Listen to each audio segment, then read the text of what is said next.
The alarms We have had to been go now, screaming before for they 30 arrive. years. I can't leave, then you must Red go lights along. pulsed No, we're against not doing- cracked stone We have walls to in go a rhythm now, that matched before they no arrive. human heartbeat. I can't leave, then you No must go natural along. cycle. No, we're not. Just the cold mechanical pulse of a prison that never slept. Deep below the surface of Ardon 9, where the red soil pressed down like the weight of forgotten sins, something that should have been dead was still counting. Queen Viridian counted every second, 946,080,000 heartbeats, each one a choice. Each one a refusal to surrender.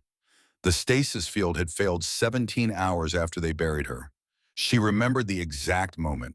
The hum that had promised sleep, promised mercy, had stuttered once, twice, then died with a sound like a final breath. She'd opened her eyes in absolute darkness and understood with perfect, terrible clarity that they hadn't buried her to kill her. They'd buried her to make her disappear while keeping her alive just enough to suffer. For 30 years, she existed in a space barely larger than a coffin. The pod's life support systems kept her lungs working, her heart beating, her mind intact. But intact was not the same as whole.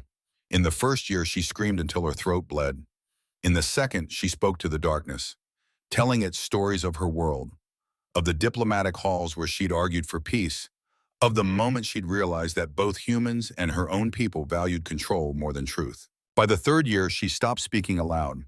Instead, she turned inward into the only space left to explore.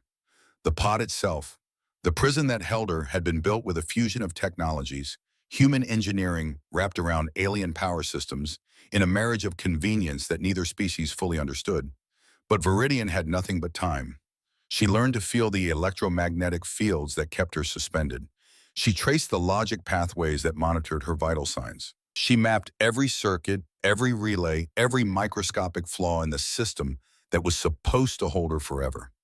She became intimately familiar with her cage, and in that familiarity, she found something her captors had never intended: power. On the surface, 30 years had passed in the way time passes for those who have the luxury of forgetting. The colony of Nueva Austin had been rebuilt. Memorial plaques had been installed. History had been written, edited, and simplified into a story that made sense. The alien queen had sabotaged the power grid. 2,800 people had died.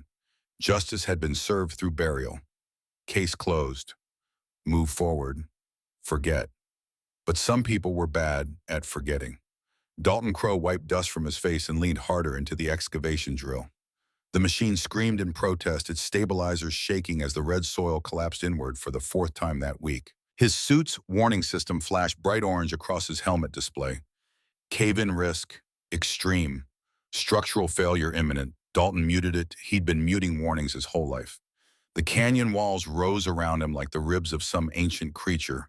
Red stone streaked with mineral deposits that caught the twin suns and turned the whole landscape into something that belonged on a recruiting poster for frontier life.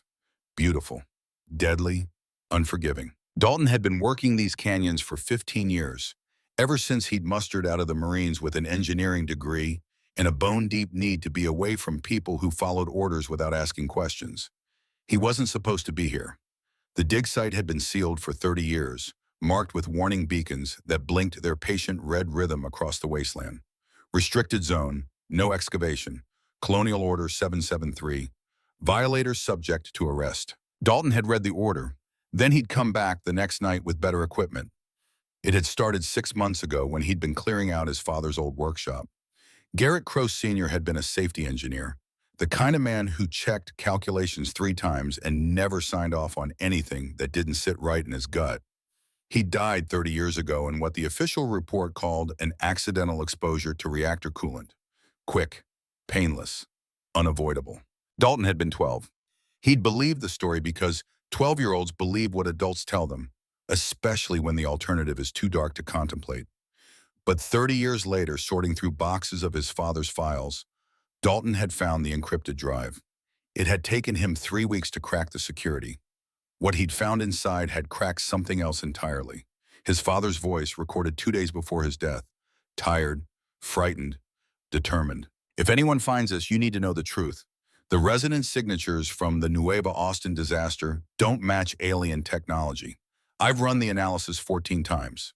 The power surge that caused the explosion originated from human-installed override systems.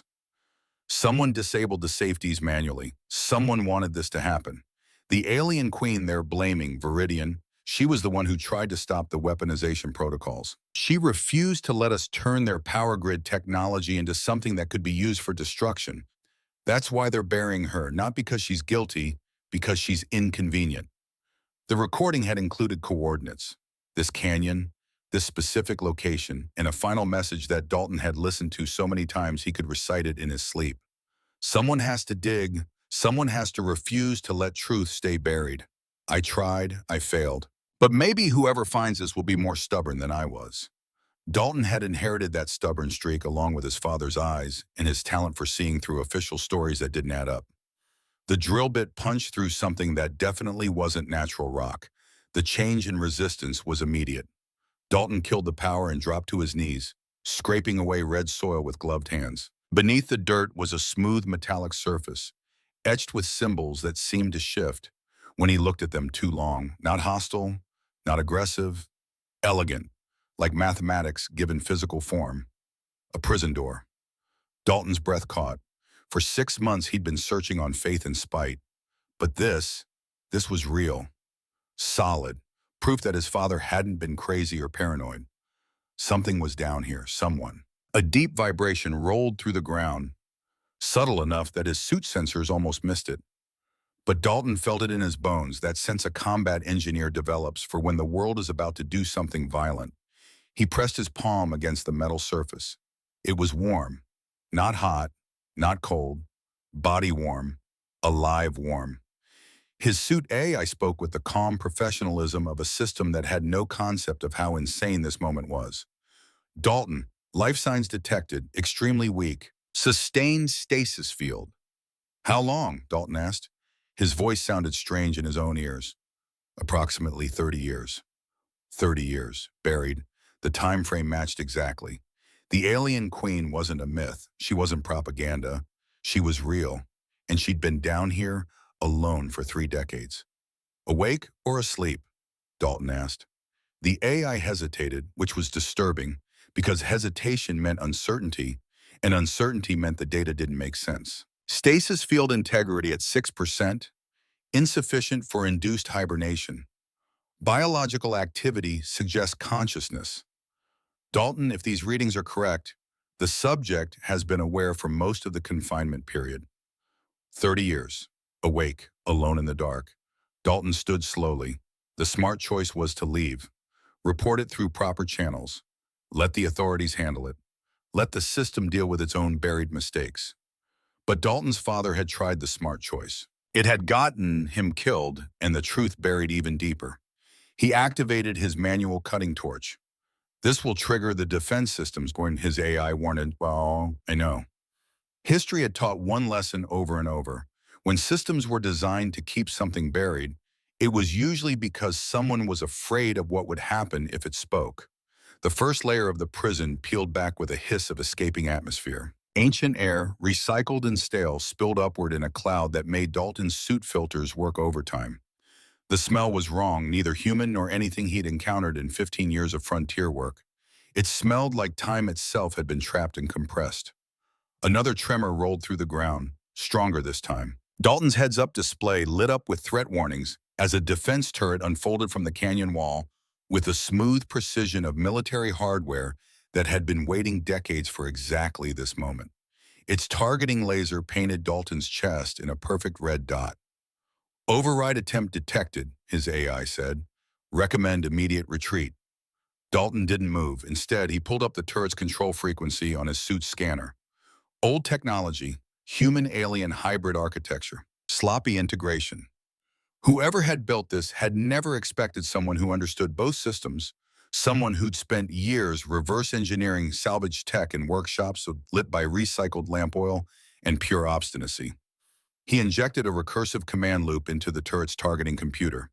The weapon froze mid-rotation, its threat assessment software locked in an endless cycle of trying to identify a target it couldn't properly classify. Dalton exhaled. Still got it. He cut through the final seal. The chamber opened with a sound like a long-held breath finally released. Emergency lighting flickered to life inside, dim and red, painting everything the color of warning. Dalton stepped through the opening and stopped. Inside, suspended in a failing stasis field that crackled with power fluctuations, was the Queen. She was taller than human baseline, her frame lean but powerful even in stillness. Her skin had a quality that human language didn't have good words for, something between polished stone and living metal, catching the emergency lights in ways that suggested depth beneath the surface. A circlet of organic metal rested against her temples, cracked and dark, its systems long dead. Her eyes were closed. Her chest barely moved.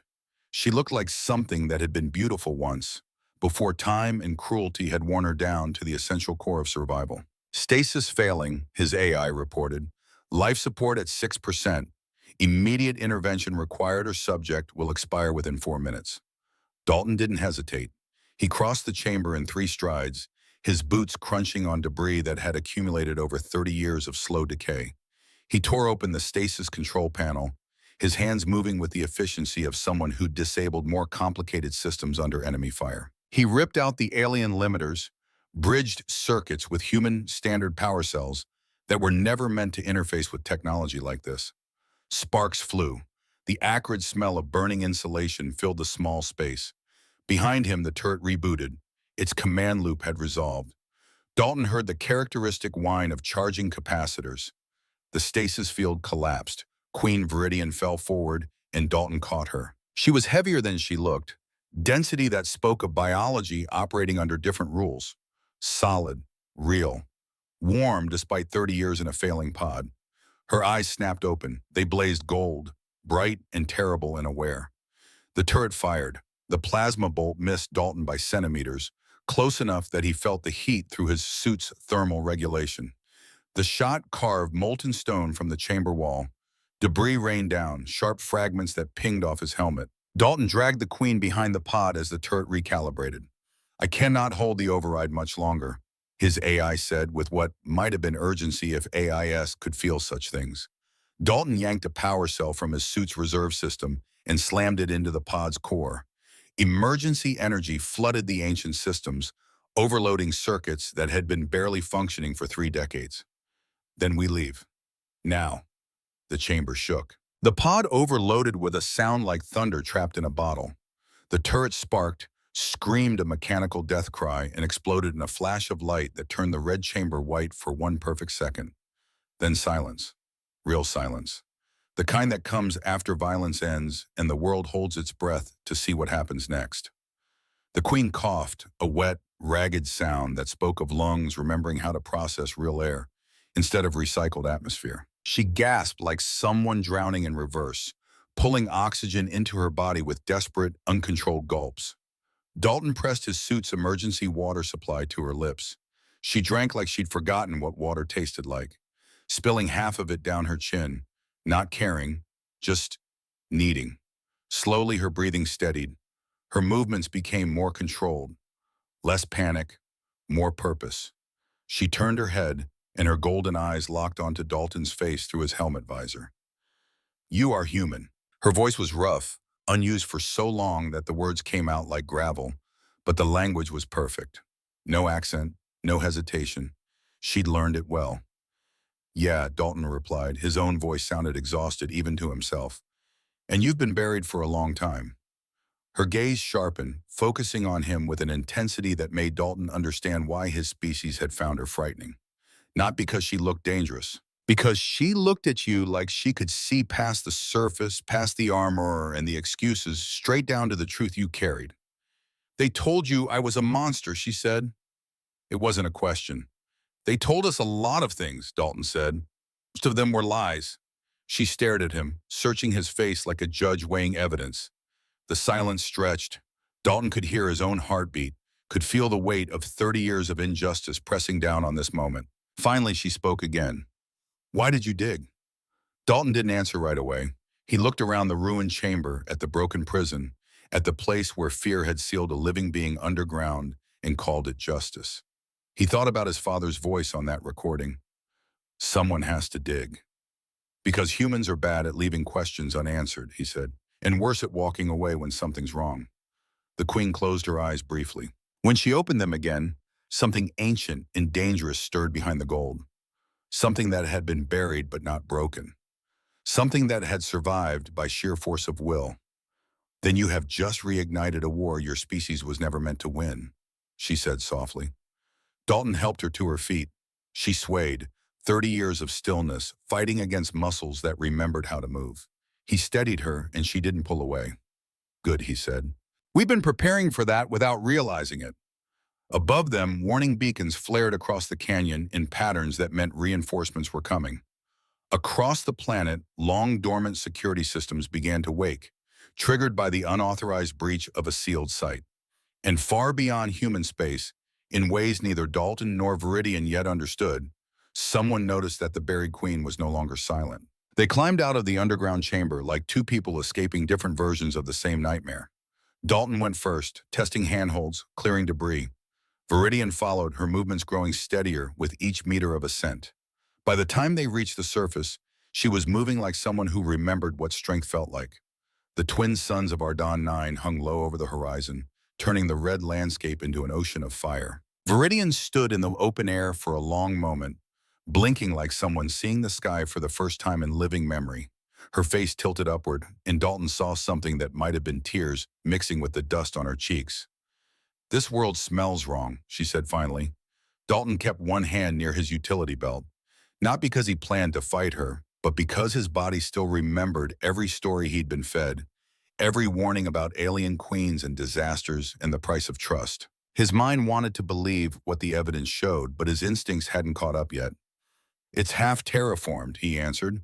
Breathable but unstable, like everything else here. The queen's gaze drifted toward the ridge, where the warning beacons blinked their patient rhythm. They buried me to keep humans afraid, she said. Dalton swallowed. That's what it looks like. Her jaw tightened, and for the first time, Dalton saw real anger cross her face.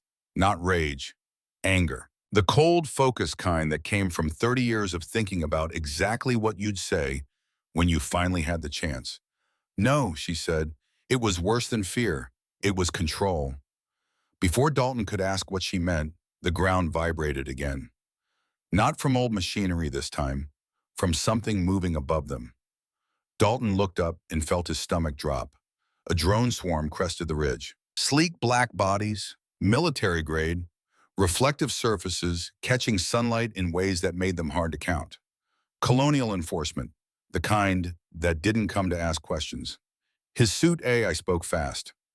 Multiple targets, armed, tracking your heat signature. Recommend immediate evasion. That was quick, Dalton muttered. The queen tilted her head, studying the drones with the detached interest of someone examining insects. They are yours, she asked. Not mine, Dalton said, already backing toward his rover. And trust me, they're not friendly. The drones descended in formation, creating a perfect tactical ring in the sky. Professional, efficient, terrifying. A loudspeaker crackled to life, amplified voice echoing off the canyon walls. Dalton Crow, you are in violation of Restricted Zone Protocol 773. Lay down all equipment. Step away from the artifact. Dalton's mind raced through options. If he ran, they'd shoot. If he stayed, they'd take her and bury her again. Or worse, kill her properly this time. Clean up the loose end that should have stayed buried. The queen's lips curled faintly, something that might have been a smile if smiles could carry that much contempt. They call me an artifact. Please, Dalton muttered, don't start a massacre. I did not survive 30 years in the dark to kneel for liars, she said. She raised one hand, palm up, fingers spread like she was reaching for something invisible. The drones flickered, all of them, simultaneously. Dalton blinked, not understanding what he was seeing. The targeting lasers that had been painting red dots across his chest vanished. The drone's stabilization systems wobbled. One drone spiraled sideways, its navigation completely confused, and slammed into another. The collision triggered a cascade. The whole formation destabilized, drones crashing into each other, spinning out of control, falling from the sky like dead birds. Dalton stared at her. You can hack them? The queen lowered her hand as if what she'd just done was nothing remarkable, as if she hadn't just disabled a military drone swarm with a thought. I can speak to machines, she said. Your people learned fragments of our methods, poorly.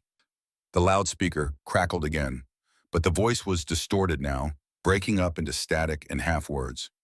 Regain control. Target the... The remaining drones dropped like their strings had been cut, thudding into the canyon floor in a scattering of impact craters and smoke. Sparks flew from damaged power cores. One of them twitched once, twice, then went still. Dalton stood frozen, his mind trying to catch up with what his eyes had just witnessed. He should have been terrified. Everything in his training that said he should be running, calling for backup, treating her like the threat every official report had claimed she was. Instead, he felt something else, something dangerous and wholly inappropriate for the situation. Hope. Because if she could do that with a drone swarm, disable military hardware with nothing but her mind, and whatever she'd learned in 30 years of forced intimacy with her prison systems, then maybe the disaster 30 years ago wasn't what they'd claimed. Maybe the official story about alien sabotage was exactly what his father had died trying to expose. A lie. A convenient, powerful, murderous lie. Dalton moved fast, grabbing the Queen's arm and pulling her toward his rover. She didn't resist, following his lead, even though they both knew she was probably more dangerous than anything that might be chasing them. Okay, he said, breathless, adrenaline turning his words clipped and urgent. New rule, we don't let anyone see you do that. They already have, she replied. Not clearly, and not if we leave right now.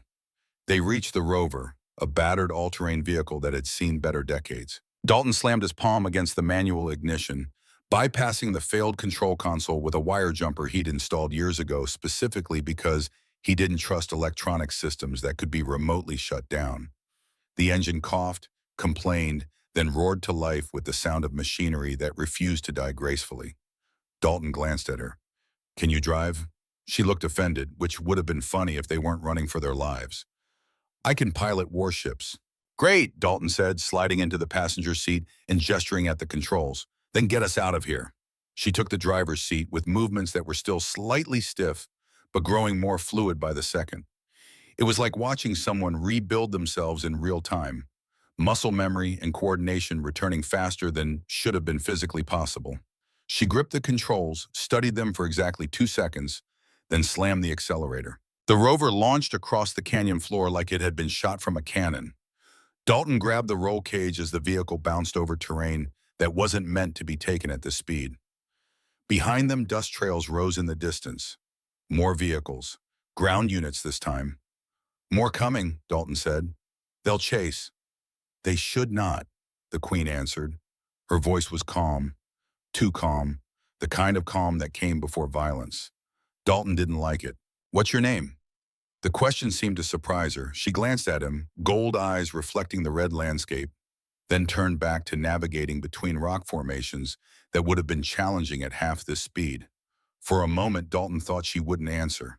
Then she spoke, as if choosing carefully how much truth to give a human she'd known for less than an hour. Viridian. Dalton nodded slowly, committing it to memory. A name, not a monster, not an artifact. A person with a name who'd survived something no one should have had to survive. Viridian, he said, testing how it sounded. You said I reignited a war. Who exactly is coming? Viridian's eyes flicked toward him, sharp as broken glass. My people. Dalton's throat went dry. Your people are still out there? Yes. And they're going to attack Ardon 9? Viridian was quiet for a moment, navigating around a boulder field with precision that suggested she'd driven vehicles like this before. Maybe in another life when she'd been a queen instead of a prisoner. They already decided this world is a lesson, she said finally. It was meant to teach humans that rebellion has a price. Dalton felt anger flare hot in his chest. Rebellion? We were settlers, miners, engineers, families. Viridian's voice hardened. Your leaders were thieves. Dalton said nothing. The rover's wheels tore through red dust, throwing up a trail that anyone with eyes could follow. In the distance, the colony skyline appeared. Low domes, communication towers, solar arrays stretching across the valley like metallic crops. And at the center, the government hub's central spire, reaching toward the sky like a finger pointing at something the rest of the planet couldn't see. Your people built this city on stolen technology, Viridian continued.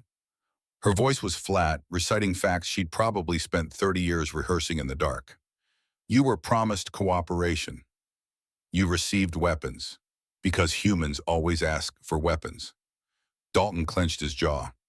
We didn't ask for a massacre. Viridian didn't respond.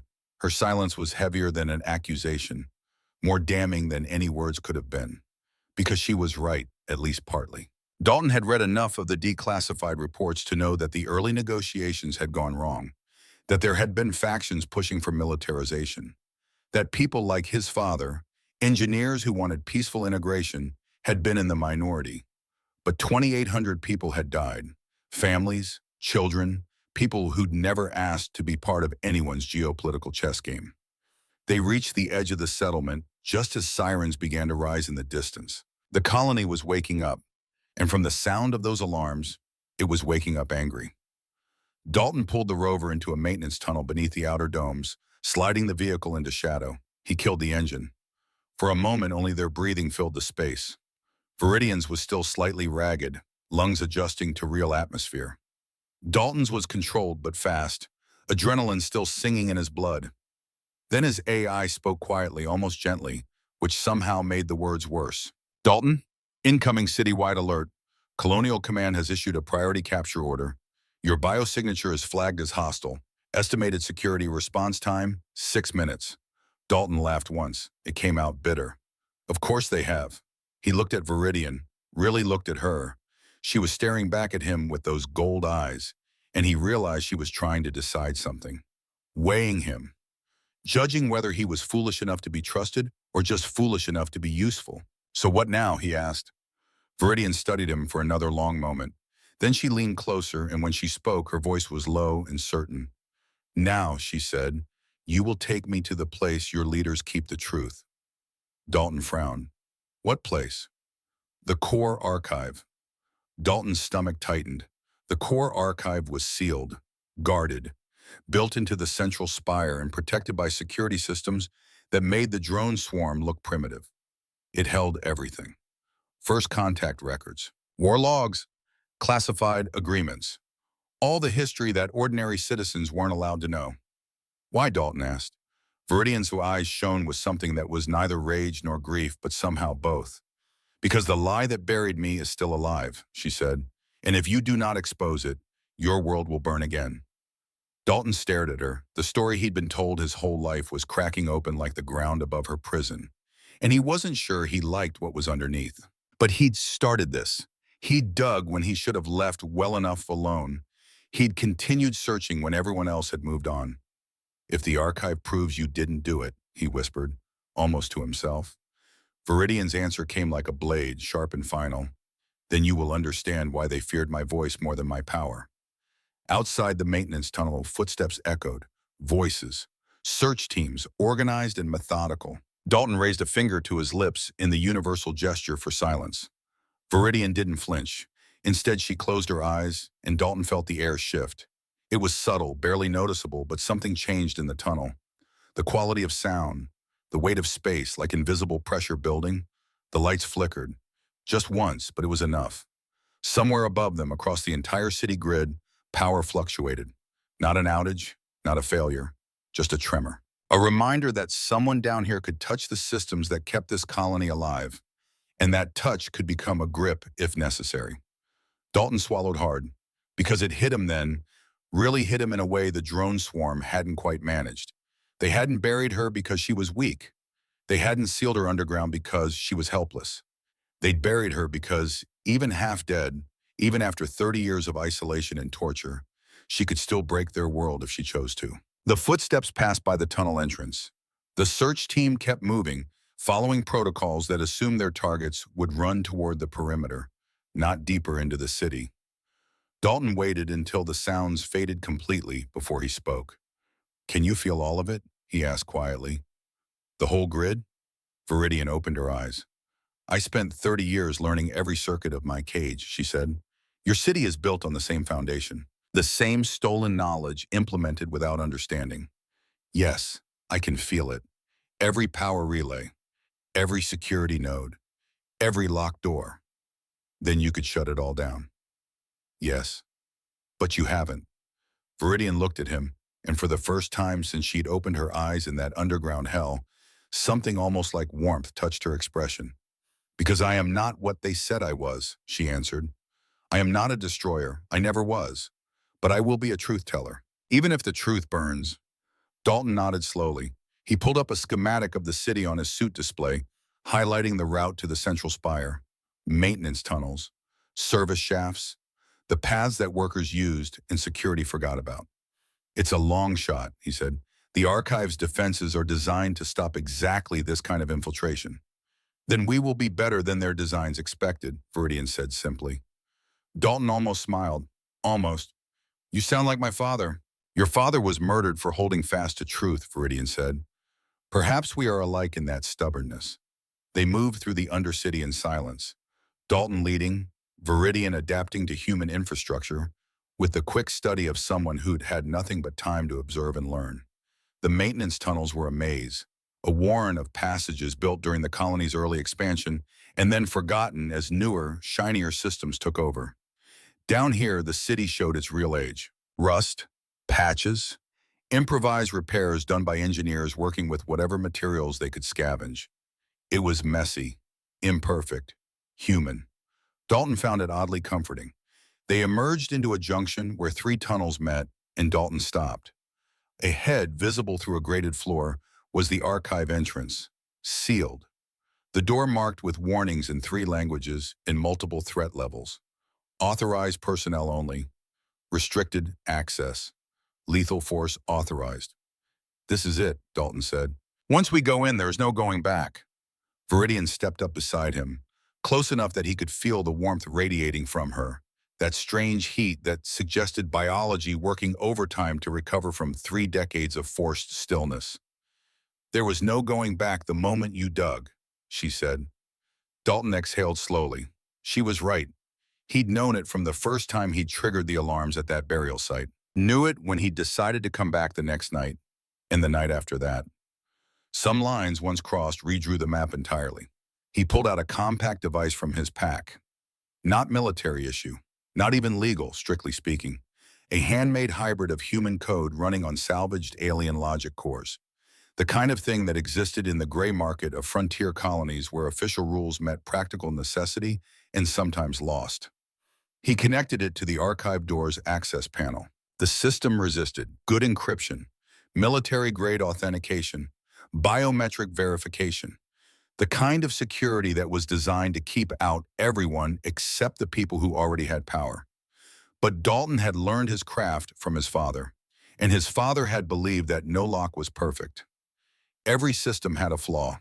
You just had to be patient enough to find it. The device worked through authentication protocols, testing and discarding options with the methodical persistence of a machine that didn't get tired or frustrated. Minutes passed. Dalton watched the progress bar, aware that every second they stayed here was another chance for a patrol to round the corner or a surveillance system to flag their heat signatures. Beside him, Viridian waited with the patience of someone who'd survived 3 decades in darkness. What were a few more minutes? The lock gave way with a soft chime that sounded almost apologetic. Dalton smiled grimly.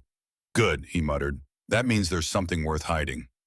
The archive door slid open, revealing a space that smelled like climate control and old secrets. Inside, rows of data pillars stretched into darkness, each one humming with stored information. History frozen in crystalline matrices, truth preserved and curated and controlled. Viridian walked slowly between the pillars, her eyes tracking symbols and interfaces that no human had ever been properly taught to read. "They changed the record," she said softly. Dalton frowned. "Already?" "They began changing it the moment the first human diplomat realized cooperation meant equality," she replied. "Equality frightens those who profit from superiority." Dalton felt a cold knot form in his chest. He'd known the archive contained classified information. But hearing Viridian describe the systematic alteration of history, the careful reconstruction of events to serve those in power, made it real in a way that abstract knowledge never could. They reached the central console. Dalton activated the playback systems, pulling up files from 30 years ago. The Nueva Austin incident, first contact protocols, integration attempts. At first, the footage matched the official story he'd been taught in school. Human settlers, nervous but hopeful, shaking hands with alien envoys, shared technology demonstrations, smiles, promises, the bright beginning of a new era. Then Viridian stepped into the historical footage, 30 years younger, wearing ceremonial armor instead of a prison pod. She stood between the two groups, translating not just language but intention, trying to bridge the gap between species that thought in fundamentally different ways. "You were the bridge," Dalton whispered. "I argued against domination," Viridian said quietly, her present self watching her past self with something that might have been grief. "Against weaponization, against fear. I believed we could build something better than what either of our peoples had achieved alone." The footage continued. Power grid schematics appeared. Resonance technology, beautiful and deadly, capable of providing unlimited clean energy, or, if misused, catastrophic destruction. Human engineers studying it, learning it, and then subtly changing it. Emergency override codes, human-coded, human-implemented, human-controlled. Then came the explosion. Dalton froze. The energy surge that destroyed Nueva Austin wasn't alien. The signature was unmistakable. Human override systems had disabled the safeties. Human authorization codes had been used. The disaster that killed 2,800 people had been caused by humans. The next clip made Dalton's blood run cold. A closed-door meeting, human officials, military contractors, corporate envoys, faces he recognized from current government positions, younger but unmistakable.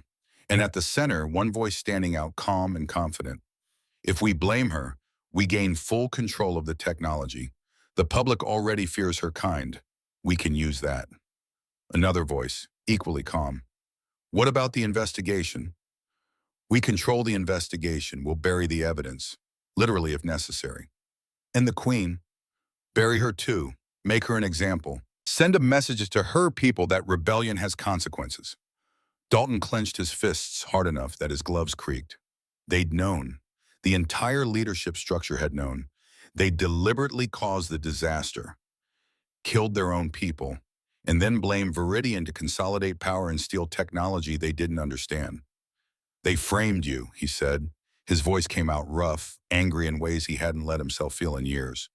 Viridian didn't look surprised. "They buried me to preserve a lie," she said, "and to send a message to my people that humans could not be trusted. That integration was impossible." Dalton looked back at the footage, at the faces of men and women who'd condemned thousands to death for profit and control. "Your people thought you were dead." "They thought humans had chosen conquest over cooperation," Viridian replied, "and they prepared accordingly." Dalton felt sick. The implications were cascading through his mind like falling dominoes. "So the war you warned me about, it's already in motion." "Yes," Viridian said simply, "and unless this truth is revealed, it will end with your cities burning the same way mine almost did." Dalton stared at the console. His hands hovered over the controls. They could broadcast this, city-wide, planet-wide, every screen, every device. Let people see what their leaders had done. Let them understand that the monster they'd feared for 30 years had been innocent, and the real monsters had been giving the orders. "We can broadcast this," he said. "Make it impossible to ignore." Viridian studied him with those golden eyes. "Your leaders will attempt to silence you." "Then they'll have to do it in front of everyone," Dalton said. "Humans hate being lied to. Once they realize it, once they really understand what was done in their name, they won't stay quiet." Alarms suddenly blared throughout the archive. Red lights strobed. The door they'd entered through slammed shut with the finality of a prison cell. Armed footsteps thundered outside, getting closer. A voice boomed through the archive's speaker system. Cold, professional, absolute. "Dalton Crow, step away from the console. You are endangering planetary security." Dalton laughed. It came out bitter and a little wild. "Funny," he said to the empty air. "That's exactly what I was thinking about you." Viridian placed her hand on the console. The archive lights surged. The air itself seemed to thicken with potential energy. She looked at Dalton, and in that moment, he saw not the broken survivor from the prison pod, not the exhausted refugee he'd pulled from the ground. He saw a queen, someone who'd ruled, someone who'd led, someone who'd spent 30 years preparing for exactly this. "Dalton," she said. His name and her voice carried weight. "Once I begin this transmission, there will be no denial. No retreat. The truth will spread like fire. Your world will fracture. Are you certain? Dalton thought about his father, about a man who died because he'd refused to sign a false report, about 2,800 people who died because powerful men had wanted to steal technology, about 30 years of lies built on a foundation of murder and fear. He met her eyes. Do it. Viridian didn't just broadcast, she embedded. The truth didn't merely go to screens. It went into personal devices, data streams, public terminals, private logs. She wove it into the city's infrastructure with the skill of someone who'd had 30 years to understand exactly how human systems worked and exactly where their vulnerabilities lay. The transmission was self-replicating, unerasable, built with redundancy protocols that would trigger new copies every time someone tried to delete the original. Every attempt to suppress it would make it stronger, spreading to backup systems and archived databases that most people didn't even know existed. Across Ardon 9, people stopped. In homes and factories and medical wards and government offices, screens lit up with footage that wasn't supposed to exist. They watched, they listened, and they realized they'd been living inside a story that someone else had written. Outside the archive, the soldiers hesitated. Some lowered their weapons. Others looked at each other with expressions that suggested the orders they'd been given suddenly didn't make sense anymore. Dalton felt something strange swell in his chest. Not victory, not yet, but momentum. The first crack in a dam that had been holding back truth for 3 decades. Viridian turned to him. Now your people must choose, she said. Dalton nodded slowly. Yeah, he said, and humans are very bad at staying quiet when they've been betrayed. The doors began to crack under pressure. Not from soldiers trying to break in, from the city itself as systems rebelled against corrupted commands. As people in control rooms made choices their training said they shouldn't make.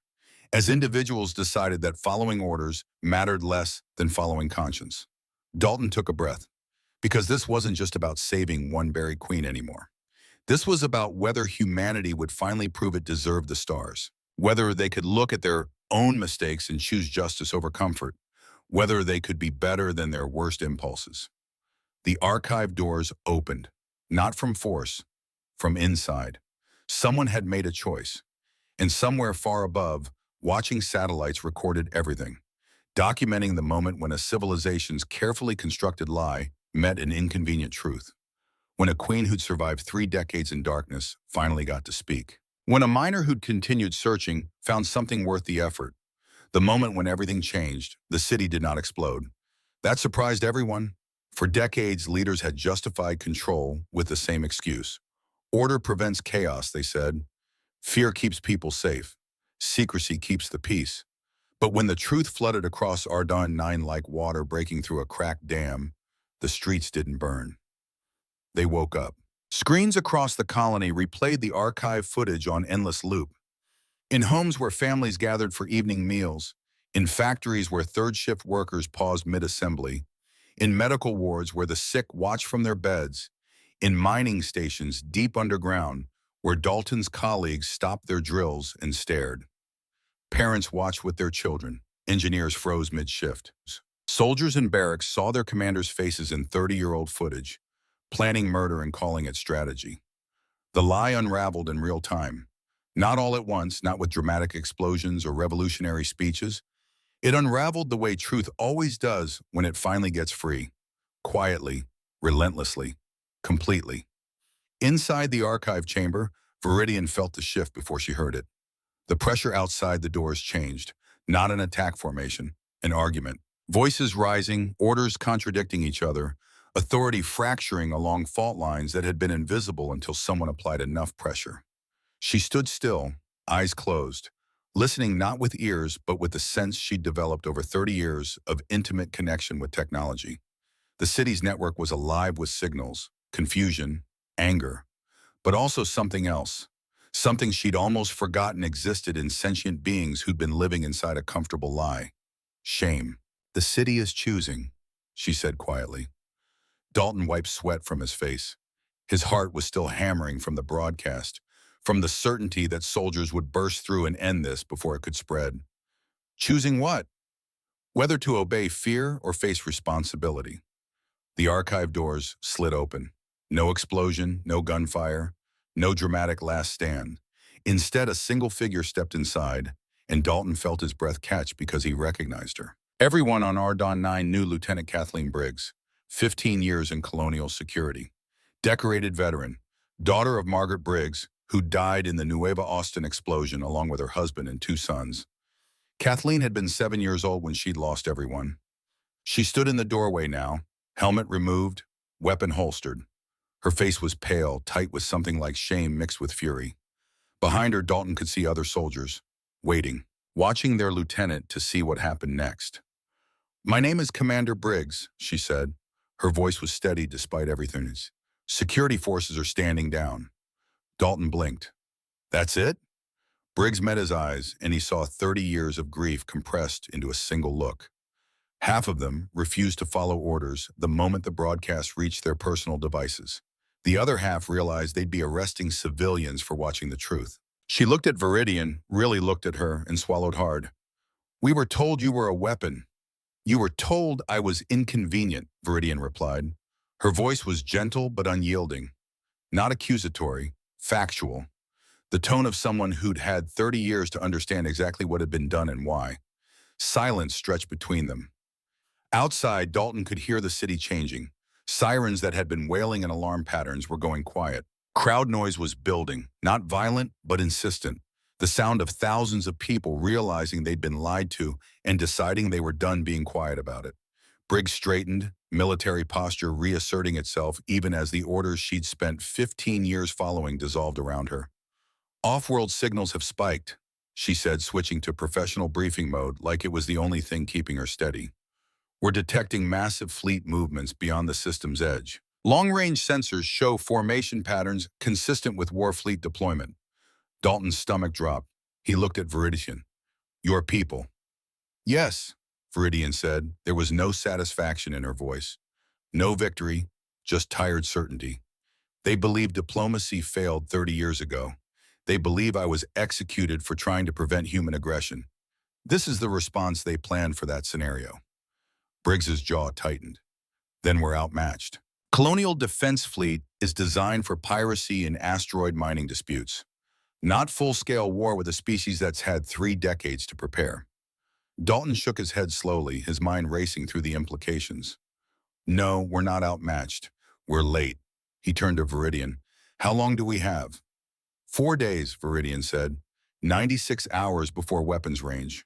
Less if they commit to maximum burn. 4 days to prevent a war that had been building for 30 years. 4 days to prove that humans could be something other than what they'd been taught to fear. Dalton almost laughed at the absurdity of it.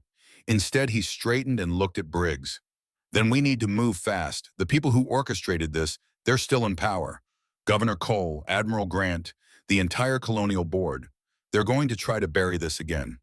"Not this time," Briggs said. Her voice carried the weight of someone who just had her entire worldview shattered and was choosing to build something better from the pieces. "Half the security forces are already outside the government hub. Not to protect it, to make sure nobody leaves." Viridian tilted her head, studying Briggs with an expression that might have been approval. "Your species mobilizes quickly when properly motivated." "We're good at chaos," Briggs replied. Then she looked at Viridian directly, and Dalton saw the moment when a soldier became a person, when protocol gave way to humanity. "My mother died in Nueva Austin, Margaret Briggs. She was a hydroponics engineer. My father was Daniel. They had 3 children. I survived because I was at a friend's house that night." Viridian closed her eyes briefly. "I remember the casualty lists. I knew every name. I spent 30 years remembering them because I could not let myself forget what was done in my name." "They used her death to teach me to hate you," Briggs said. Her voice cracked slightly.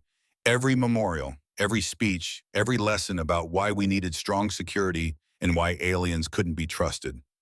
They built policy on her grave." "I know," Viridian said. "I am sorry, that means nothing. But it is true." Briggs nodded once, sharp and military. Then she did something that Dalton knew would spread across every newsfeed within hours. She saluted, not to superior rank, to someone who deserved respect. "What do you need?" Briggs asked. "Time," Viridian answered, "and witnesses. What happens next must be seen by everyone. They moved through the city like a storm gathering strength, not hiding anymore, not running, walking openly through streets that were filling with people who'd seen the broadcast and were done pretending everything was normal. Word spread ahead of them. The buried queen, the engineer who dug her up, the security commander who'd chosen truth over orders. Within an hour, they reached the government hub. The central spire rose above the colony like a monument to authority, its architecture designed to inspire awe and obedience. But tonight, it was surrounded, not by an army, by citizens. Thousands of them, holding lights, holding screens showing the archive footage, holding nothing but their presence and their refusal to look away. Dalton had lived on Ardon 9 his entire life. He'd never seen anything like this. Miners still in their work gear, medical staff in scrubs, teachers with their students, families with children, the young and the old, and everyone between, all gathered because they'd watched the truth and decided they wouldn't let it be buried again. Humanity didn't mobilize with elegance, Viridian observed, watching the chaotic crowd. But you mobilized. We're better at fixing our mistakes than preventing them, Dalton said. It's not our best quality, but it counts for something. Briggs led them through the crowd. People parted, not out of fear, but something else, recognition, hope, the kind of desperate hope that came from realizing maybe, just maybe, the system could still work if enough people demanded it. The hub's main entrance was sealed, but it didn't matter. Engineers had already disabled the locks. Security personnel who'd spent years protecting the building were now making sure nobody inside could escape without facing what they'd done. The doors opened as Viridian approached, as if the building itself knew the resistance was pointless. Inside, the atmosphere was thick with failure. Government officials clustered in the main atrium, some trying to maintain dignity, others clearly calculating escape routes that no longer existed. Admiral Victoria Grant stood near the central elevator, her uniform immaculate, her face carved from stone. She'd built her entire career on the Nueva Austin disaster, risen to the highest military command by positioning herself as the defender against alien threats. Now she watched as that foundation crumbled beneath her feet. Governor Harrison Cole was easier to spot. 67 years old, silver-haired, carrying authority like a weapon he'd forgotten how to put down. He stood at the top of the atrium stairs, flanked by aides who looked like they wanted to be anywhere else. When he saw Viridian enter, his face went through a fascinating progression of emotions. Shock, fear, then, incredibly, anger. "This is illegal entry," Cole said, his voice amplified by the atrium's acoustics. "Commander Briggs, arrest these individuals immediately." Briggs didn't even look at him. "No, sir. That's insubordination. You'll have me what?" Briggs turned to face him fully, court-martialed by the same tribunal that just watched you plan mass murder on every screen in the colony. "You're done, Governor. The only question is whether you walk out of here to face trial or get carried." Cole's face flushed. For a moment, Dalton thought the man might actually try to run. Instead, he drew himself up and did what men like him always did when cornered. He attacked. "You people don't understand what was at stake," Cole said, addressing not Viridian or Briggs, but the crowd that had started filling the atrium. Citizens packing in to witness, recording everything. 30 years ago, we faced annihilation. The aliens were experimenting with technology that could destroy entire planets. We did what was necessary to ensure human survival. "You murdered your own people," Viridian said. Her voice wasn't loud, but it carried. "You disabled safety systems. You triggered the explosion. You killed 2,800 humans to gain control of technology you didn't understand and couldn't properly use. We protected humanity from your kind," Cole shot back. "You were preparing weapons." "I was preventing weaponization," Viridian replied. "That is why you buried me. Because I refused to let either species turn resonance technology into instruments of mass destruction." Admiral Grant finally spoke, her voice cold and military precise. "You were a threat to human sovereignty. Your people were using a technology as leverage, keeping us dependent. We took appropriate action to ensure independence." Dalton couldn't stay quiet anymore. "My father discovered the truth. Garrett Crow. He was the senior safety engineer. He knew the resonance signatures didn't match alien sabotage, so you had him killed, arranged an accident, Because he wouldn't lie for you. Grant's eyes flickered to him. Your father was collateral damage in a larger strategic necessity. The words hung in the air like poison. Collateral damage. As if a man's life, as if 2,800 lives were just numbers on a spreadsheet. Acceptable losses in service of a greater goal. Dalton felt rage build in his chest, hot and overwhelming. But before he could respond, Viridian stepped forward. Not aggressive, not threatening, just forward into the space between Cole and the crowd, between the past and whatever came next. You are correct about one thing, Viridian said, addressing Cole directly. I was a threat, but not to human sovereignty. I was a threat to your power, because I advocated for actual partnership, which would have required you to share control instead of consolidating it.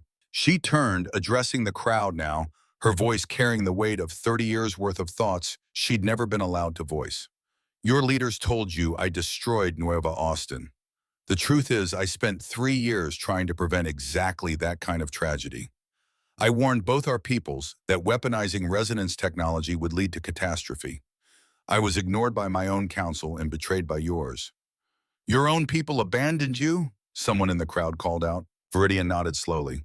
Yes, my council knew humans had buried me. They chose political convenience over rescue, because I was inconvenient to both our governments.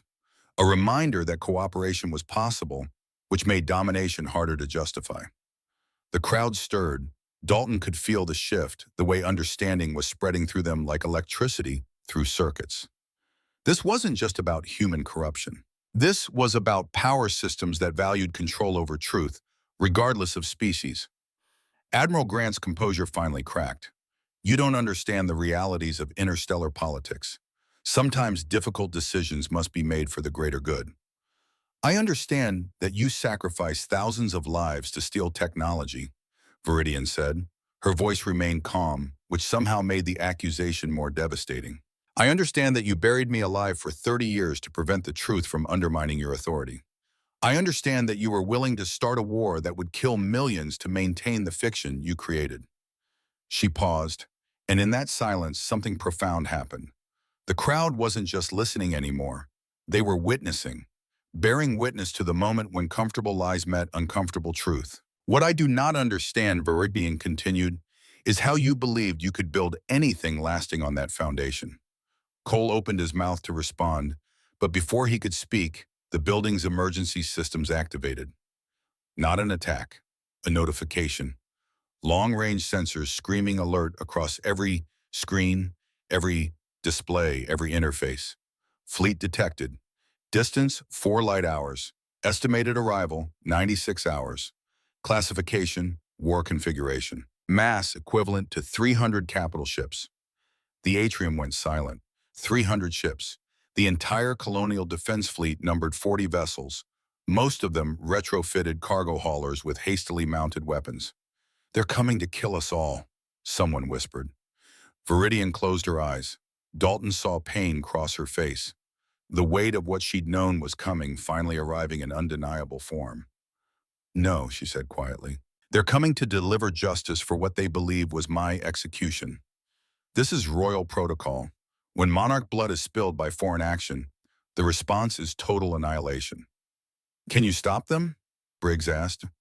I can try, Viridian said, but they will not listen easily.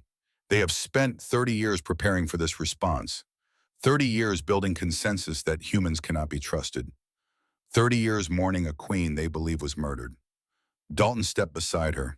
Then we show them the truth, the same way we showed our people. It may not be enough, Viridian warned. It's what we have, Dalton replied, and it's more than they had 30 years ago. This time the truth isn't buried. Governor Cole laughed, a bitter sound that echoed in the atrium. You're going to negotiate with an invasion fleet? You're more naive than I thought. They're going to destroy this planet and every human colony in reach. And it's your fault. He pointed at Viridian. You should have stayed buried. Viridian turned to him, and Dalton saw something in her expression that made him understand why she'd been a queen. Not cruelty, not vengeance. Something colder and more powerful than either. Judgment. I did not create this situation, she said. You did. When you chose murder over cooperation. When you valued power over peace. When you buried me to hide your crimes. This war is your legacy, Governor, not mine. Then what's your solution? Cole demanded. Pretty words won't stop warships. No, Verkidian agreed, but truth might give us a chance. If we can show them what really happened. If we can prove that not all humans chose your path. She looked at the crowd, at the thousands who'd come to bear witness. If we can demonstrate that your species is capable of accountability. Admiral Grant stepped forward. I'll testify. I'll provide complete documentation of our operations, encrypted communications, strategic planning, all of it. Her voice was hollow but steady. If it prevents total war, I'll cooperate fully. Dalton stared at her. Why would you do that? Grant met his eyes. Because I spent 30 years believing we did the right thing. Tonight I watched the footage. Really watched it. Listened to our planning sessions describe civilians as acceptable losses. Saw us calculate how many deaths would be sufficient to justify our actions. She swallowed hard. I was wrong. And if my testimony can help prevent what we set in motion, it's the least I can do. It won't save you from prosecution, Briggs said. I know, Grant replied. I'm not looking for salvation. I'm looking for the chance to do one thing right after 30 years of getting it wrong. Viridian studied Grant with those golden eyes, weighing truth from performance. Finally, she nodded. Then you will help me prepare a transmission. We have 96 hours to convince my people that humanity deserves more time. That this world contains both the architects of atrocity and those who exposed it. The next hours blurred into organized chaos.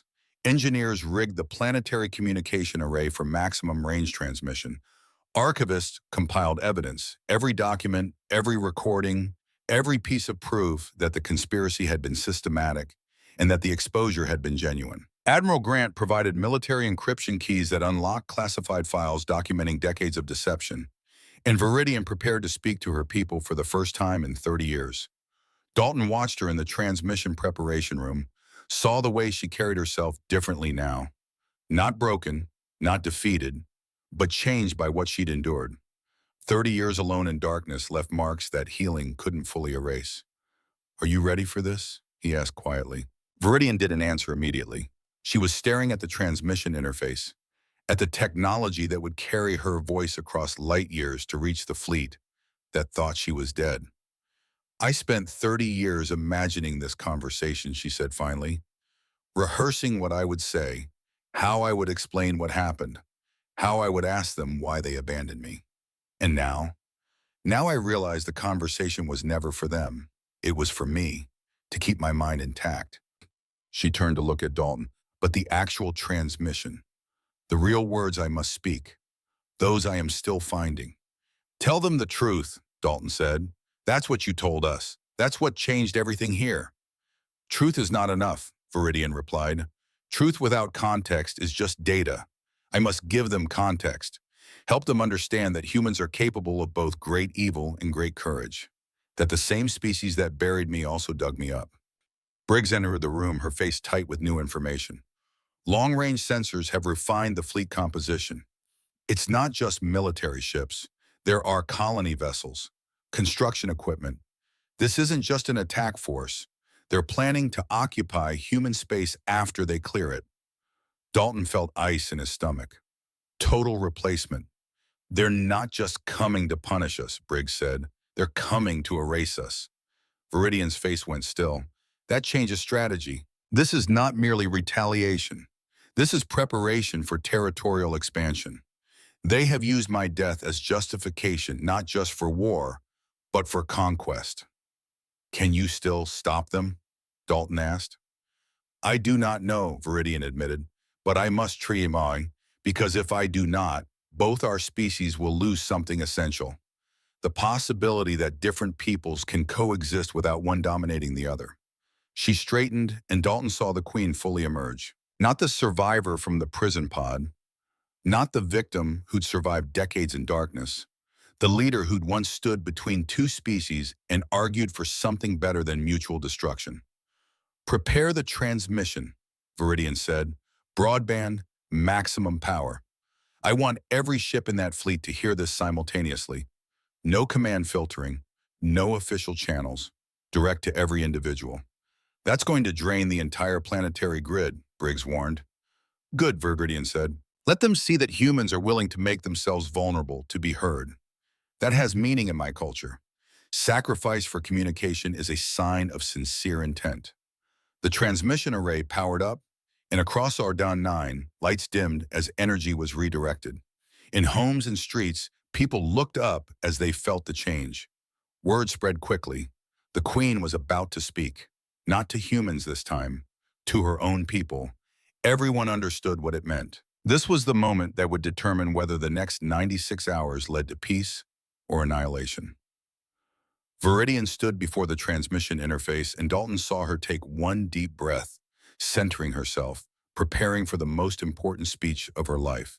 Then she began to speak in her own language, the harmonic patterns carrying across the void toward the fleet that thought she was a martyr.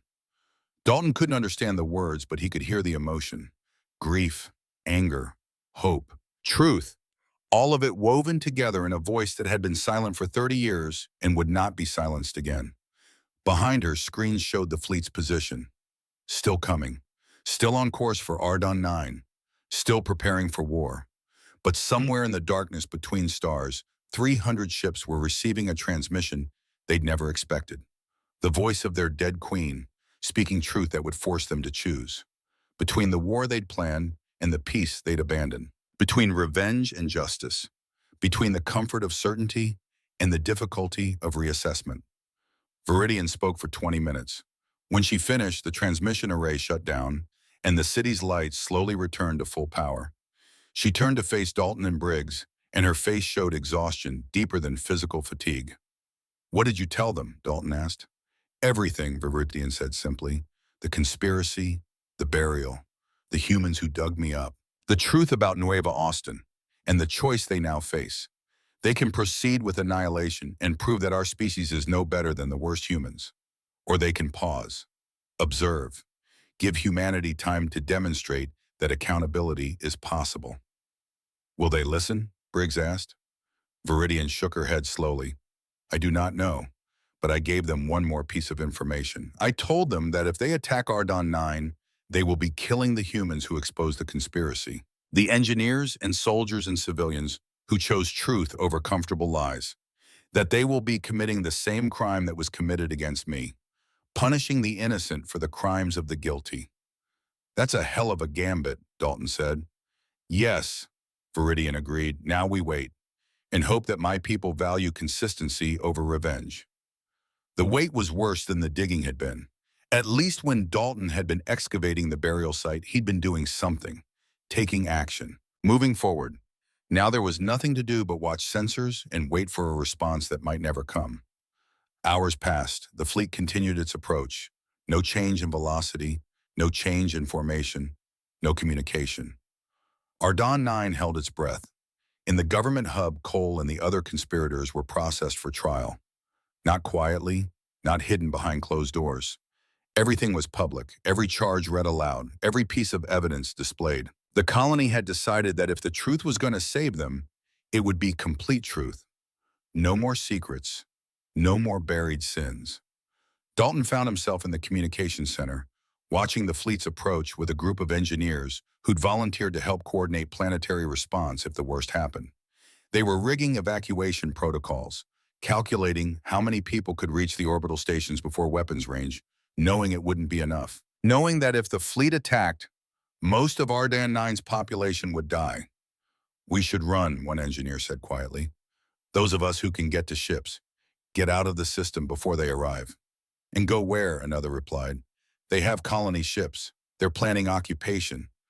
Running just means dying somewhere else. At least we die trying. We die running, the second engineer corrected. There's a difference. Dalton listened to them argue and realized they were both right. There was no good option. Only choices between bad and worse. His father had faced a similar choice 30 years ago. Tell the truth and die, or stay silent and live with complicity. Garrett Crow had chosen truth. Dalton understood that choice better now. 72 hours after Viridian's transmission, the fleet's formation finally changed. Not much, just a slight adjustment in positioning. Ships spreading out instead of maintaining tight attack formation. It was subtle, barely noticeable on the sensors, but the military analysts noticed immediately. They're arguing, Briggs said, studying the formation patterns. That spread pattern is consistent with internal fleet discussion protocols. They're not unified anymore. Viridian closed her eyes, and Dalton saw something like relief cross her face. They heard me, she whispered. At least some of them did. But the fleet kept coming, slowing slightly, but still on approach. Still weapons hot. Still preparing for combat even as they debated internally. 48 hours out, the first communication arrived. Not from the fleet commander. From individual ships. Dozens of them. Young officers breaking protocol to send direct messages to Ardon 9's public channels. Is it true, one message asked? Was she buried alive for 30 years? We were told she was executed quickly, that humans refuse diplomatic resolution. If what she says is accurate, then our preparations have been based on false premises. The messages poured in, and with them, something Dalton hadn't expected. Doubt. Not weak doubt, but the powerful kind that came from realizing your entire worldview might be built on lies. Viridian read the messages with an expression Dalton couldn't quite parse. They are questioning their leadership, she said publicly. In my culture, this is unprecedented during military operations.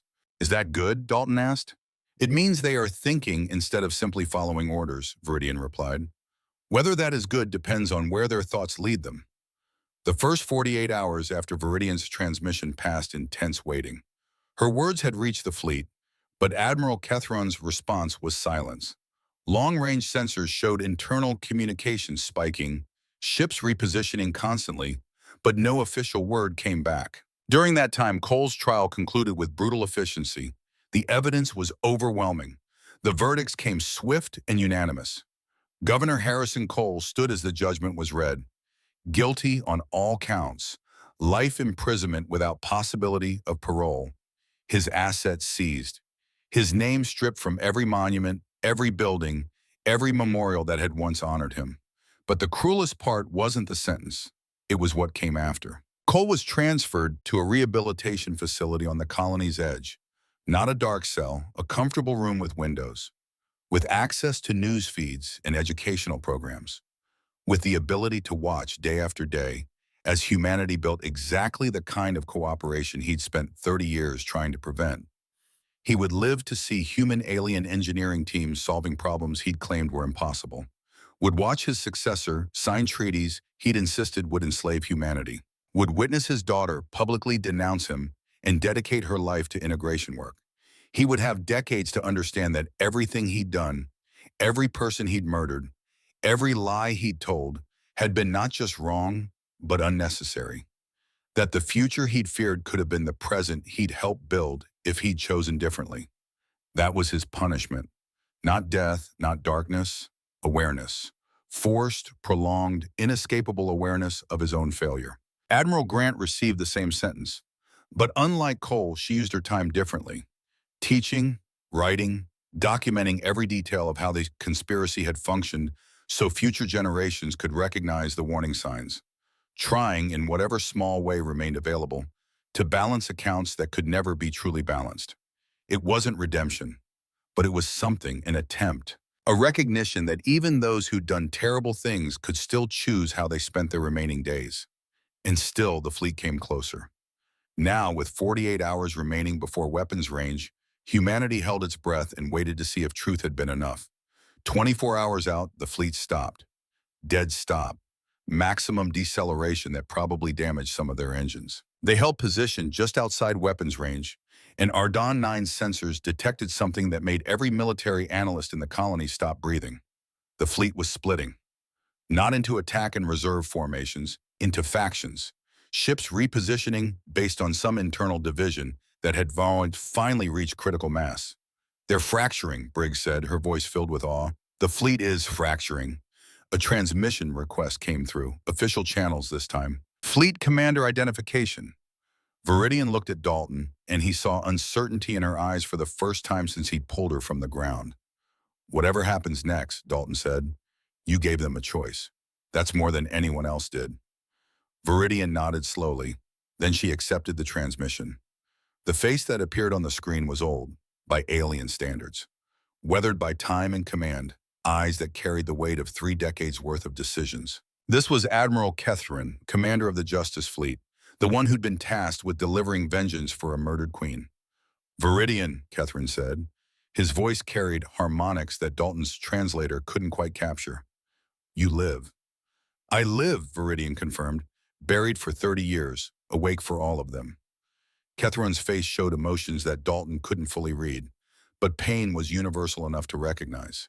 We were told you were executed, that humans had refused all diplomatic solutions, that your death required response under royal protocol. You were told lies, Viridian said, by my own council as much as by human leadership. Both our peoples chose political convenience over truth.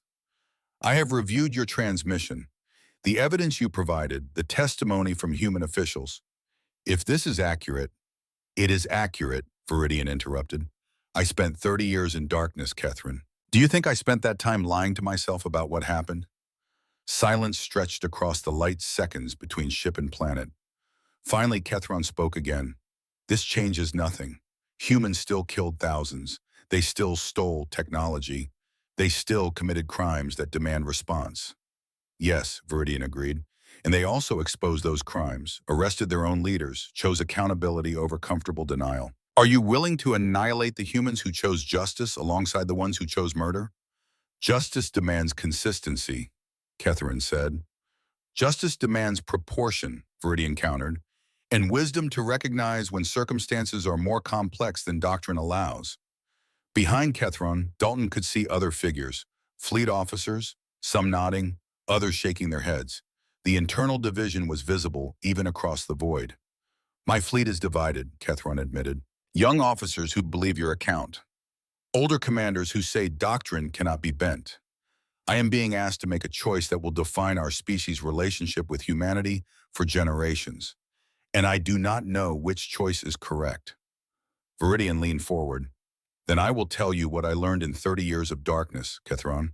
There is no correct choice. Only choices with different consequences. You can follow protocol and annihilate this world, proving that our species values rules over truth, or you can pause, observe, give humanity time to prove whether their accountability is genuine or performance. Both choices carry risk. Both carry cost. But only one carries the possibility of something better than mutual destruction. The transmission lasted 3 more hours, not arguments, discussion. Catherine brought in other commanders, let them question Viridian directly. Let them hear testimony from Admiral Grant, from Briggs, from civilian witnesses who'd seen the conspiracy exposed.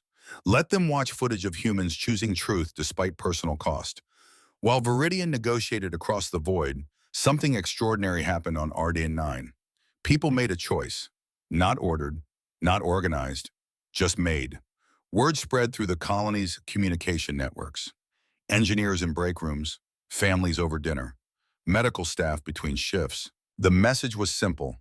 The fleet was coming. Viridian was trying to stop them. But if she failed, humanity would face annihilation. And people decided they wouldn't wait quietly for that judgment. Within hours, thousands of civilians converged on the spaceport, not to evacuate, to volunteer. They brought whatever ships they could reach, cargo haulers that had spent decades moving ore, medical transports designed for emergency evacuations, personal shuttles that had never been meant to leave atmosphere, survey ships, mining rigs, anything with an engine and life support. Military personnel tried to turn them away.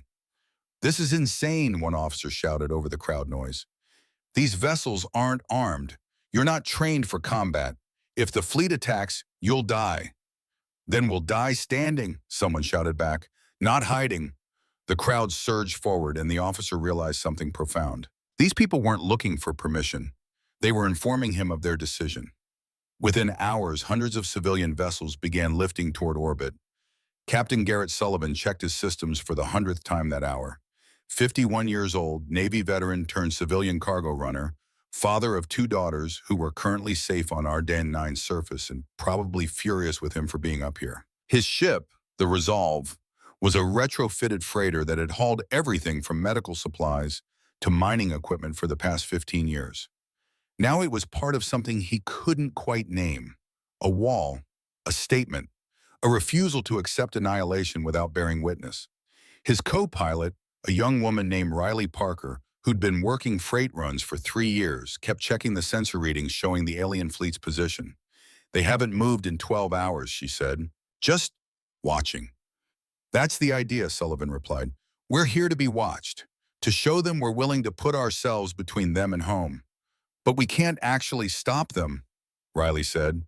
"If they decide to attack, these ships won't last 10 seconds against military-grade weapons." "No," Sullivan agreed, "but we'll last long enough to make them think about what they're doing. Long enough to make it a choice instead of a reflex." His communication panel lit up. "Incoming transmission from Ardan 9. Viridian's face appeared, and Sullivan felt a strange mix of emotions he couldn't quite name. This was the alien queen he'd been taught to fear, the monster from history lessons, the reason Nueva Austin had become a memorial instead of a city. Except she wasn't any of those things. She was someone who'd survived 30 years of torture and was now trying to prevent a war while humanity figured out how to be better than its worst impulses. "Captain Sullivan," Viridian said. Her voice carried through the ship's speakers, and Sullivan noticed Riley straightening unconsciously. "I want to thank you for what you're doing." "Trying not to die," Sullivan replied with a tight smile. "Choosing to be vulnerable," Viridian corrected. "In my culture, that carries significant meaning. You are demonstrating trust when you have every reason not to trust." "We're demonstrating that we're tired of hiding behind lies," Sullivan said. "My daughters are down there. If the fleet attacks, I want them to know their father stood between them and destruction. That matters more than whether we succeed." Viridian was quiet for a moment. Then, "Your species confounds expectations. You simultaneously contain those who buried me alive and those who volunteered to die, preventing my people from seeking revenge." "Yeah, well," Sullivan said, "we're complicated. Turns out that's both our worst and best quality." The transmission ended, and Riley looked at her captain with an expression that suggested she was reassessing everything she'd believed about the situation. "Do you think it'll work?" she asked. "This whole standing in the way thing?" "I think," Sullivan said slowly, "that we're past the point where there are guarantees. But I'd rather be here doing something than planetside doing nothing." Hundreds of ships formed a loose sphere around Ardan 9. No military precision, no organized formation, just presence. Bodies in space, refusing to move. Some had families aboard, unable to leave loved ones behind. Others had come alone, leaving final messages for people they'd never see again. They waited, watching the alien fleet, watching each other, finding courage in numbers and stubbornness in shared purpose. And slowly, impossibly, something shifted in the alien fleet's posture. The weapons remained hot, but the formation continued to spread. More ships breaking away from the main body, more internal communications lighting up the sensor arrays. Kethron's negotiation with Viridian stretched through the night. Arguments, evidence, testimony. The whole ugly truth laid bare for both species to see. And somewhere in that exchange, in the space between revenge and justice, possibility emerged. When the transmission finally ended, Viridian sat in silence for a long moment. Then she looked at Dalton and said something that made him understand exactly what she'd survived. "They have agreed to suspend judgment. Not forgiveness, not acceptance. Suspension. We have bought time. Now humanity must prove time was worth buying." Outside, the city erupted in celebration. People flooding the streets, crying, laughing, holding each other. The immediate threat had passed. War had been averted. But Dalton looked at Viridian's face and saw no celebration there. Only exhaustion and the weight of responsibility that wasn't finished. Because the fleet hadn't left. They'd just stopped shooting. And the humans who'd conspired to bury her were imprisoned, but not erased from history. And both species now had to figure out how to build trust from the ashes of 3 decades of lies. The hard part, Dalton realized, was just beginning. The standoff continued for 3 more days while humanity held its collective breath. Human ships drifted in silence, engines humming, holding formation through shift changes and exhaustion, and the growing certainty that they'd chosen something larger than survival. On the Resolve, Captain Sullivan maintained position with the quiet competence of someone who decided the outcome mattered more than the risk. He watched his sensors, monitored communications, made sure his crew ate and slept in rotation, treated the vigil like a job that needed doing with professionalism and persistence. Riley Parker had stopped asking if it would work. Instead, she focused on immediate tasks, systems checks, course corrections, the small details that kept them alive in the void. She'd sent a final message to her parents 3 days ago, told them she loved them, told them she was exactly where she needed to be. She hadn't expected a response. But when one came through, her father's voice cracked with emotion and pride in equal measure. Whatever happens, you're doing something that matters. We're proud of you. Simple words, but they carried weight in the darkness between planets and fleets. On the fourth day of the standoff, as both species watched and waited, something unexpected happened. A single alien ship broke formation, not attacking, moving slowly, broadcasting non-hostile intent on every frequency. It positioned itself between the alien fleet and the human shield. One ship, alone, vulnerable. The message came through seconds later, transmitted in both languages simultaneously. I am Commander Thalen, second-generation officer. My parents mourned Queen Viridian for 30 years, taught me to honor her sacrifice. But what I see here is not sacrifice. It is survival. And I will not be part of destroying the species that refuse to let her stay buried. Silence followed. Then another ship broke formation. And another, young officers making choices their doctrines said they shouldn't make. Choosing conscience over protocol, demonstrating that both species contained individuals willing to risk everything for principle. Within hours, nearly a quarter of the alien fleet had repositioned, not joining the human shield, but not remaining with the attack formation either, creating a third space, a statement of uncertainty in the face of doctrine. Admiral Kethrin watched his fleet fracture in real time and understood that the decision was no longer his alone to make. His people were choosing, publicly, visibly, and their choice was clear. Revenge felt hollow when the victims of that revenge were people who'd chosen accountability over denial. Kethron transmitted one final time to Viridian. You have divided my fleet. Some will call this treason. Others will call it evolution. I do not yet know which they are correct. Thus, Viridian's response was measured. Perhaps both. Perhaps neither.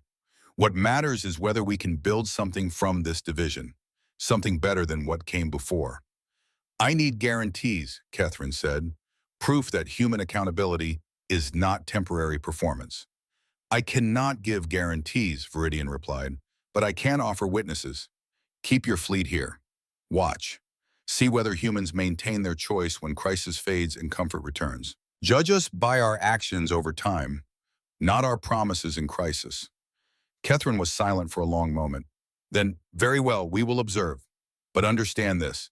If humanity returns to its old patterns, if the accountability you claim proves temporary, we will respond, not immediately, not impulsively, but inevitably.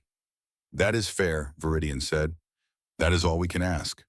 The standoff dissolved not with dramatic announcements, but with gradual repositioning. The alien fleet moved to orbital monitoring distance, not leaving, not attacking, watching. The human civilian ships slowly returned to port, exhausted but alive. Families reunited. Engineers returned to work. Life continued, but changed. Captain Sullivan brought the resolve down with hands that shook only slightly. His daughters met him at the landing pad, and he held them like he'd forgotten how to let go. I'm proud of you, Dad, his eldest said. You proved we could be better. We all did, Sullivan replied. Everyone who came up there, everyone who chose to stand. But not everyone had returned. 3 days into the standoff, before the fleet's internal division had become clear, a hardliner faction had made its own choice. 5 ships, refusing Kethron's hesitation, had broken formation and fired on the human shield. Sullivan had seen it coming, had maybe 3 seconds to decide. He could have evaded. The resolve was fast enough for civilian craft. But evasion meant the bolt would hit the medical transport positioned behind him. 300 patients, staff, families, no defensive capability. Sullivan didn't hesitate. He'd burned full thrusters, positioning the resolve directly in the projectile's path. The impact was instantaneous. His last transmission was 4 words, sent in the fraction of a second before the ship's communication systems failed. Tell them it mattered. The resolve broke apart in silence. And in that silence, something shifted in the alien fleet. Even the hardliners paused, because in their culture, willing sacrifice for others was the highest honor. Sullivan had just demonstrated that honor transcended species. Kethron's response had been immediate. The hardliner ships were surrounded, disarmed, their commanders placed under arrest. The fleet unified not through orders, but through shame. One human father had shown them what their principles looked like in practice. Now, 6 months later, they gathered to remember. The memorial wasn't built in the government district, not on some symbolic mountaintop. They built it at the burial site, where fear had tried to hide truth and failed, where Dalton had kept searching despite warnings and threats, where everything had changed. The structure was simple, no grandeur, no attempt to make horror beautiful, just a space for names and remembering, for acknowledgement of what had been done and what had been overcome. The design was collaborative. Human and alien aesthetics blended in ways that shouldn't have worked, but somehow did. Clean lines meeting organic curves. Material that reflected light like stone and metal simultaneously. A testament to what cooperation could create when it was genuine. The names were carved deep enough to last centuries. Margaret Briggs, Daniel Briggs, their two sons, James and Michael, Garrett Crow Sr. 2,800 names from Nueva Austin, each one representing a life stolen by conspiracy and cowardice. Captain Garrett Sullivan, father, veteran, the man who proved humanity could choose sacrifice over survival. And at the center, larger than the others, a different kind of memorial. Queen Viridian, buried alive, refused to die. Not a grave marker, a statement, a reminder that some truths wouldn't stay buried no matter how deep fear tried to hide them. Thousands attended the dedication, human and alien observers standing together, not integrated, not merged, still learning how to exist in the same space without one dominating the other, but present, witnessing, bearing testament to transformation. Viridian stood before the crowd, wearing robes that blended her culture's traditional designs with human fabric. A collaboration, a bridge. She'd spent 6 months building those bridges, working alongside human engineers and diplomats, teaching what she knew about resonance technology, not weapons, not power, understanding. Now she spoke, and her voice carried the weight of someone who'd earned the right to be heard through 3 decades of unwilling silence. "This place was my tomb," she said, "a space designed to hide shame and ensure silence. Now it reminds us of something more important than the crime committed here. It reminds us that buried truth always surfaces, that silence cannot be maintained forever, that people of conscience will always keep searching, no matter the bond." She gestured to the names carved in stone. These people died, some killed by those who valued power over peace, one killed trying to prevent the war their deaths had triggered. All of them matter. All of them contributed to this moment. We honor them not by pretending their deaths were noble or necessary, but by ensuring their deaths meant something. By building a world where such deaths become impossible because truth is no longer dangerous to tell.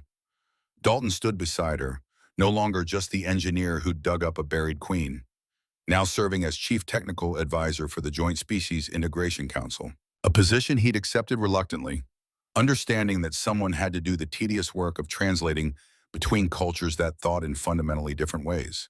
Briggs was there too, her security forces transformed from enforcers of corrupt authority into protectors of transparent process. Ensuring trials remained public, ensuring evidence remained accessible, ensuring that the mechanisms of accountability weren't gradually eroded by those who found them inconvenient. And in orbit above them, 2 fleets maintained their vigil, human and alien ships in loose formation, not allies exactly, but no longer enemies. Learning to coexist in the awkward, difficult space between trust and suspicion, both watching, both waiting to see if the choice made in crisis could be maintained in calm. Sullivan's daughters unveiled their father's name with tears and pride in equal measure. The elder spoke, her voice steady despite emotion. "My father used to say that being good wasn't about never making mistakes. It was about what you did after you realized you'd made them. He lived that, and he died proving it." The crowd was silent, respectful, bearing witness not just to loss but to transformation, to the possibility that mistakes, however terrible, didn't have to define everything that came after. After the ceremony, as crowds dispersed and the twin suns set over Ardan 9's red landscape, Dalton found Viridian standing alone at the edge of the memorial site, looking down at the place where she'd been buried, where she'd counted 946 million heartbeats in darkness. "Do you ever want to leave?" Dalton asked. "Catherine offered you a ship. You could go home." Viridian shook her head. "This is home now. These people chose accountability when they could have chosen denial. That choice created something rare, something worth protecting. Even after what they did to you, because of what they did to me," Viridian corrected, "and because of what others did after. You cannot judge a species by its worst members alone. You must also judge what those who refuse to accept that worst as sufficient, by those who keep searching for better answers." Dalton smiled faintly. "You're saying I'm representative of humanity at its best?" "I am saying you represent possibility," Viridian replied. "The possibility that when confronted with injustice, humans will choose to act. That when presented with comfortable lies or difficult truth, some will choose truth. That when systems fail, individuals will refuse to let that failure be final." She turned to face him fully. "I spent 30 years alone, learning to survive isolation, learning to master my prison, learning to maintain sanity through nothing but will. But I also learned something else. I learned that truth has weight, that it persists even when buried, that it waits for someone stubborn enough to refuse to stop searching. Your father was that person 30 years ago. You are that person now. And somewhere in the next generation, others will carry that same determination. That is what gives me hope. Not that humans are perfect, but that you are capable of growth, that you can learn, that you can choose to be better than your worst impulses." The twin suns finally set and the memorial lights activated, soft illumination that would burn through every night, ensuring the names were always visible, always remembered, never buried again. Dalton looked at the names, his father's, Sullivan's, the 2800 from Nueva Austin, and Viridian's, marking not death but survival, not ending but transformation. "What happens now?" he asked. "Now we work," Viridian said simply. "We build systems that make burial of truth difficult. We teach the next generation why accountability matters. We maintain the choice your species made in its moment of crisis. We prove that this was not performance, but genuine transformation."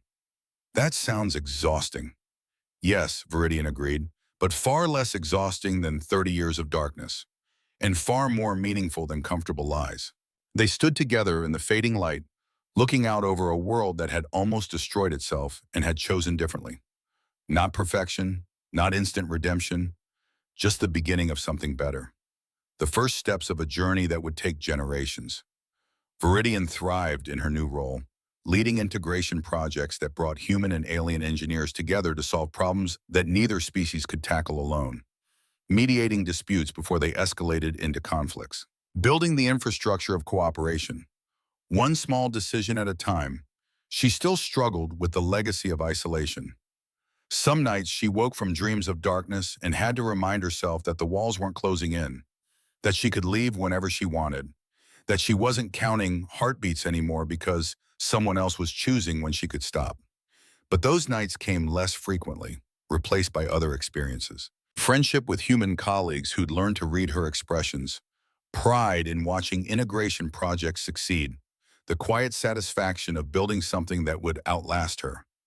Dalton continued his work, translating between species not just in language, but in thought patterns, helping humans understand why alien engineers approach problems from fundamentally different angles, helping aliens understand why humans insisted on improvisation and redundancy in ways that seemed inefficient, but served purposes deeper than pure optimization.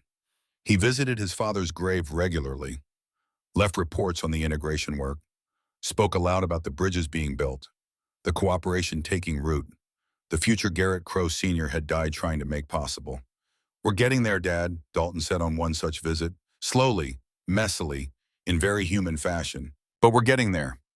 The work was indeed messy. There were setbacks, misunderstandings, moments when old patterns tried to reassert themselves, and people had to consciously choose the harder path of accountability over the easier path of denial.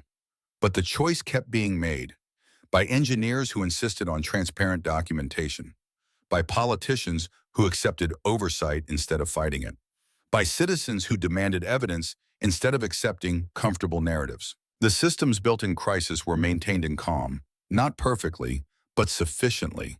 And in orbit, the watching fleets gradually became something else.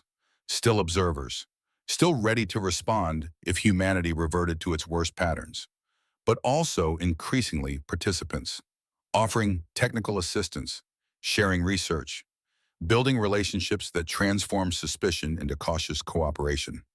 Admiral Kethron visited the surface once, 6 months after the standoff. He met with Viridian in the memorial garden built around the burial site. They walked among growing things, human and alien plants mixing in ways neither species had cultivated before. "Your people surprise me," Kethron said. "They argue constantly, resist authority, question everything." "Yes," Viridian agreed. "That used to frighten me. Now I understand it's their strength. They cannot be controlled by comfortable lies because someone always insists on uncomfortable questions." "Is it enough?" Kethron asked. "Will they maintain this, or will they slip back?" "I do not know," Viridian said honestly, "but I know this. They've proven they can choose accountability. That's more than many species ever demonstrate. Whether they maintain that choice depends on whether each generation understands why it matters." Kethron nodded slowly. "We will continue watching, but perhaps, not only watching, perhaps also participating. If you believe they are ready." "They're ready," Viridian said. "Imperfect, messy, but ready." The alliance that formed wasn't built on treaties or grand declarations. It formed through small choices, joint research projects, shared meals, engineers swapping jokes that barely translated but made people laugh anyway. The slow accumulation of positive experiences that gradually overwhelmed decades of fear and suspicion.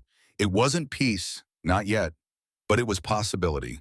And possibility was enough to work with. 2 years after Dalton pulled Viridian from the ground, he returned to the canyon for the last time. Not to dig, to plant. A garden was being built at the site, maintained by volunteers who wanted to transform the place of burial into something living. He knelt in red soil and placed seeds that would grow into plants from both worlds. Hybrid species developed by joint agricultural teams. Things that shouldn't work but did, given the right conditions and patient care. "Some graves should be opened," he said quietly, thinking of his father, of Sullivan, of all the people whose deaths had meant something because others had refused to let them be meaningless. "So truth can breathe." Viridian joined in then, kneeling in the dust where she'd once been sealed in darkness. She placed her own seeds beside his, hands steady, face peaceful in ways that 3 decades of isolation had tried to destroy but failed to erase. "And some burials," she added, "teach us that truth is stronger than the fear that tries to hide it." They worked in silence, planting futures in soil that had once held only secrets. Around them, humans and aliens worked together, arguing about optimal planting depths and watering schedules in the universal language of people who cared more about results than protocol. The memorial lights activated as evening approached, reflecting off the names carved in stone.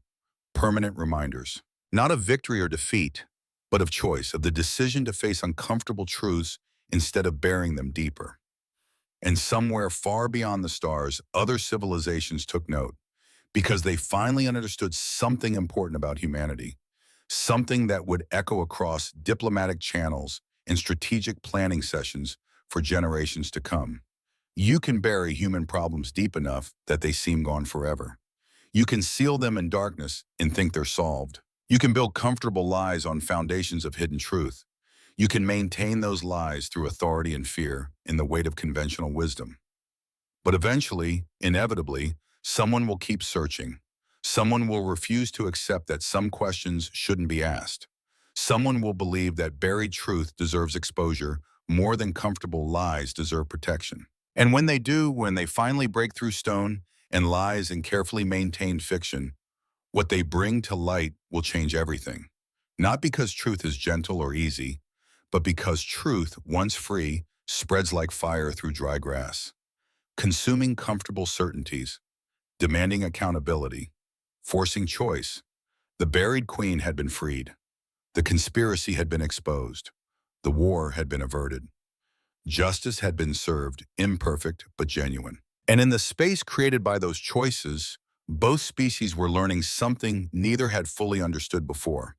That coexistence didn't require perfection, just commitment. That trust wasn't built through grand gestures, but through small choices made consistently over time.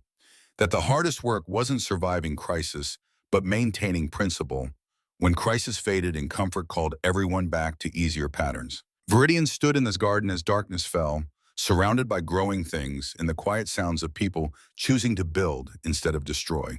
She thought about the 946 million heartbeats she'd counted in darkness. Each one a choice to survive. Each one a refusal to let them win by breaking her.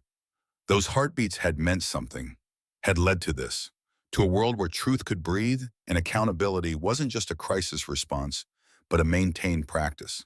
To a future that wasn't perfect, but was possible. And that, she thought, was enough. More than enough. The memorial lights burned steady through the night. The names remained visible. The truth stayed free. And somewhere in the next generation, waiting for the next crisis, the next moment when someone would have to choose between comfort and justice, another truth lay ready to be discovered. Because that's what humans did. They made mistakes. They buried their failures. They built systems on foundations of lies. And then, inevitably, someone refused to let those lies stand. Someone asked questions that were supposed to stay unasked. Someone kept searching where they were supposed to leave undisturbed. Someone refused to stop. And that refusal, that stubborn insistence on truth over comfort, that willingness to search through stone and darkness and accumulated lies, that was humanity's most dangerous quality. Not violence, not aggression, not technological advancement. The absolute, unreasonable, impossible to suppress drive to uncover buried truth and force the world to look at it. Viridian understood that now, had learned it through survival and observation in the choice to see humans as they actually were, instead of as fear had painted them. They were messy, chaotic, contradictory, capable of breathtaking cruelty and unexpected grace in equal measure. But they were also fundamentally incapable of leaving well enough alone. Incapable of accepting that some questions shouldn't be asked. Incapable of believing that buried truths should stay buried. And that, more than anything else, gave her hope for what came next. The long work of building something better than what had come before. Of proving that the choice made in crisis could be maintained in calm. Of demonstrating that accountability wasn't performance but practice. The stars wheeled overhead. The memorial lights burned steady. The names remained visible. And somewhere someone was already starting to ask uncomfortable questions. Already beginning to search for truths that others preferred to keep buried. Already demonstrating that the lesson had been learned and would be remembered. That when you bury truth, eventually someone will dig it back up. No matter how deep, no matter how long, no matter the ketum. Because some people, when faced with comfortable lies or difficult truth, will always choose truth. And that choice, repeated across generations, was what would carry humanity forward. Not into perfection, but into possibility.